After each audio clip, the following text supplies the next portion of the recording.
रोज की तरह Air India flight 812 Mangalore Dubai Mangalore daily flight as per schedule India Mangalore airport की तरफ रवाना होती। ये बात है 22 मई 2010। ठीक 5:32 AM पर aircraft Mangalore ATC control area में एंटर करता है। ऑन 546 ATC एयरक्राफ्ट को 7000 फीट नीचे आने की परमिशन देती है। 2570 फीट एल्टीट्यूड पर कैप्टन एयरक्राफ्ट के स्पीड ब्रेकर को एक्टिवेट करके 1588 फीट पर मिनट और 143 नॉटिकल माइल स्पीड से नीचे आने लगते हैं। बट फिर भी मैंगलोर एयरपोर्ट का टेबल टॉप रनवे 24 जिसकी लेंथ 8000 फीट है, उस पे एक्चुअल लैंडिंग पॉइंट से 5200 फीट आगे एयरक्राफ्ट लैंड हो रहा होता है।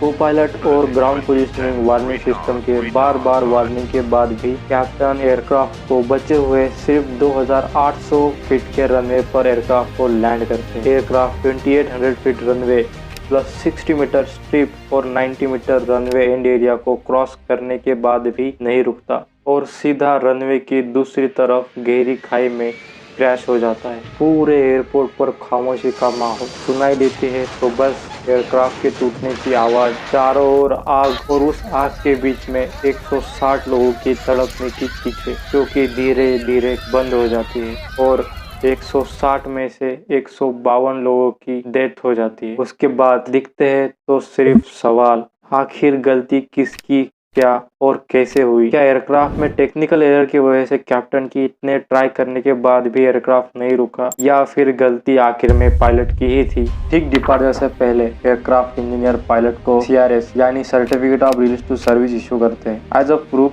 कि अब एयरक्राफ्ट पूरी तरह से फ्लाइंग के लिए रेडी है। एयरक्राफ्ट का प्री फ्लाइट करके captain Gulshik and first officer Ahluwalia 2:36 पर टेक ऑफ करते हैं। कैप्टन गुलशिक के बैकग्राउंड की बात करें तो ये 55 ईयर्स ओल्ड बहुत ही प्रोफेशनल एक्सपीरियंस पायलट है और सिर्फ बोइंग एयरक्राफ्ट पर 2844 आवर्स एंड 50 मिनट्स का फ्लाइंग एक्सपीरियंस है। एज पर कैप्टन गुलशिक फैमिली, कैप्टन कई दिनों से स्टमक और थ्रोट की प्रॉब्लम से जूझ रहे थे और शायद इसी वजह से जिस होटल में वो रुके हुए थे उस होटल से मेडिसिन के कुछ पॉकेट भी मिले। फ्लाइट में टेक ऑफ से लेके अप्रोच फेज तक सब ठीक था। जितने भी सिस्टम एयरक्राफ्ट में यूज हो रहे थे सब एकदम परफेक्टली काम कर रहे थे, कोई वार्निंग नहीं, बट सिवाय एक चीज के। जब एयरक्राफ्ट क्रूजिंग फेज में था तब कैप्टन गुलशिक और फर्स्ट ऑफिसर के बीच लगातार 1 घंटा 40 मिनट तक कोई बातचीत नहीं। बाद में CVR यानी कॉकपिट वॉइस रिकॉर्डर की रिकॉर्डिंग चेक करने के बाद पता चला कि फ्लाइट के कैप्टन लगातार 1 घंटा 40 मिनट तक गहरी नींद में सोए हुए थे और उनके खर्राटों की आवाज तक CVR में सुनाई दे रही थी। बट आखिर इतनी रिस्पॉन्सिबल जॉब में फ्लाइट के कैप्टन कैसे सो सकते? क्या फ्लाइट्स के क्रू को प्रॉपर रेस्ट नहीं मिला था? तो दोस्तों, रेस्ट की अगर बात करें तो इस सेक्टर से पहले फ्लाइट क्रू को टोटल 54 आवर्स का प्रॉपर रेस्ट मिला था। तो आखिर कैप्टन की गहरे नींद के पीछे की वजह क्या हो सकती है? अगर ह्यूमन फैक्टर की बात करें तो रीजन हो सकता है लो सर्कैडियन रिदम। लो सर्कैडियन रिदम मतलब एक ह्यूमन परफॉर्मेंस साइकिल होती है। फॉर एग्जाम्पल, अगर आप इस ग्राफ को ठीक से देखेंगे, सुबह 9 बजे के बाद धीरे धीरे ये ग्राफ ऊपर जा रहा है। ह्यूमन परफॉर्मेंस जो है 9 बजे के बाद धीरे धीरे एक्टिव होता है और हमारे जितने भी सेंसेस होते हैं वो ज़्यादा अलर्ट रहते हैं।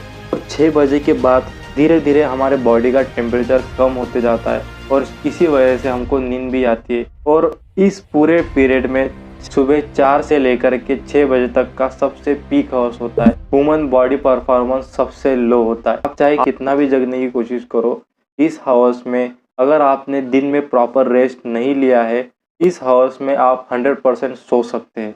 ठीक 5:32 AM पर एयरक्राफ्ट मैंगलोर टावर रडार की कंट्रोल में आता है। At 5:46 ATC Air India flight 812 को 7000 फीट नीचे आने की परमिशन देती है। साथ में सजेस्ट करती है ILS अप्रोच ऑन रनवे 24। दोस्तों, ILS मतलब इंस्ट्रूमेंट लैंडिंग सिस्टम। एयरक्राफ्ट को लैंडिंग या टेक ऑफ करते टाइम पे एक स्पेसिफिक पाथ को फॉलो करना पड़ता है। पायलट इस एंगल को लैंडिंग के टाइम प्रॉपरली फॉलो करते हैं तो वो टच डाउन पॉइंट के पास सेफली लैंड कर जाते हैं। ILS का काम भी यही होता है, to guide the pilot on particular angle to land properly. अगर सिंप्लीफाई करके बताएं तो आपने कई बार एयरक्राफ्ट सिमुलेटर का गेम खेला ही होगा। तो उसमें इनिशियल स्टेजेस में जब आप एयरक्राफ्ट को लैंड करने जाते हैं तो आपको कुछ सर्कल्स को पास करते हुए जाना पड़ता है। अगर आप उन सर्कल्स को सक्सेसफुली पास करते हो तो आप एयरक्राफ्ट को रनवे पर प्रॉपरली लैंड कर पाते हो। ILS को भी आप कुछ इसी तरह से कंसीडर कर सकते हैं। एयरक्राफ्ट धीरे धीरे मैंगलोर एयरपोर्ट की तरफ बढ़ता है। 2570 फीट पे फ्लाइट के को पायलट कैप्टन को वार्न करते हैं कि एयरक्राफ्ट का अल्टीट्यूड रिक्वायर्ड अल्टीट्यूड से काफ़ी ज़्यादा है, लगभग 3 गुना ज़्यादा। कैप्टन गुलशिक को ये तुरंत समझ में आ जाता है और वो तुरंत ही ऑटो पायलट को डिस्कनेक्ट करके एयरक्राफ्ट को काफ़ी तेज़ डिसेंड करने लगते हैं, अराउंड 2000 फीट पर मिनट। पीसी हाई अप्रोच और अनस्टेबल एयरक्राफ्ट के साथ कैप्टन एयरक्राफ्ट को लैंड करने लगते हैं।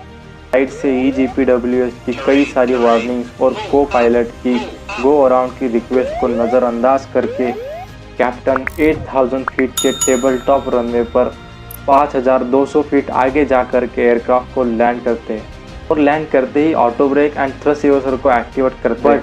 ठीक 6 सेकंड बाद कैप्टन इंजन का थ्रोटल फुल करके फिर से टेक ऑफ करने की कोशिश करते हैं, बट ना तो एयरक्राफ्ट रुक पाता है और ना तो एयरक्राफ्ट फिर से टेक ऑफ कर पाता है। और एयरक्राफ्ट टेक ऑफ करता भी कैसे, क्योंकि कैप्टन ने ऑटो ब्रेक्स तो ऑन कर दिए पर टेक ऑफ के डिसीजन के बाद ऑटो ब्रेक ऑफ करना ही भूल गए। एयरक्राफ्ट 250 मीटर दूर लोकलाइजर को हिट करके सीधे खाई में जाकर गिरता है और इसके बाद का अंजाम आप सबको पता ही है। तो दोस्तों, एक्सीडेंट के पीछे कोई एक वजह नहीं हो सकती। हम जब बार बार गलतियां करते हैं तब जाकर के कोई एक बड़ा डिजास्टर होता है। इस एक्सीडेंट में भी कुछ ऐसा ही हुआ, लाइक पायलट्स का प्री फ्लाइट मेडिकल चेकअप ना होना, कंटिन्यूसली दोनों क्रू के बीच में 1 घंटा 40 मिनट तक कोई बात नहीं होना, और उससे भी बड़ी बात इतने सीरियस जॉब में कैप्टन का सोना, एयरक्राफ्ट के अप्रोच फेज से पहले इम्प्रॉपर ब्रीफिंग और कैप्टन का आई नो वाला एटीट्यूड, और इसमें को पायलट की भी गलती है। ये सब देखते हुए कोई भी एक्शन ना लेना, बट को पायलट और कर भी क्या सकते थे। कई बार एयरक्राफ्ट को गो अराउंड करने के बाद क्रूज को कई सारे सवाल के जवाब देने पड़ते हैं, फिर चाहे वो ATC से हो या फिर न्यूज़ से या फिर खुद कंपनी से। और अगर किसी क्रू ने अपनी ट्रू साइड रखने की कोशिश भी की तो कई बार उनको अपनी जॉब से भी हाथ धोना पड़ता है।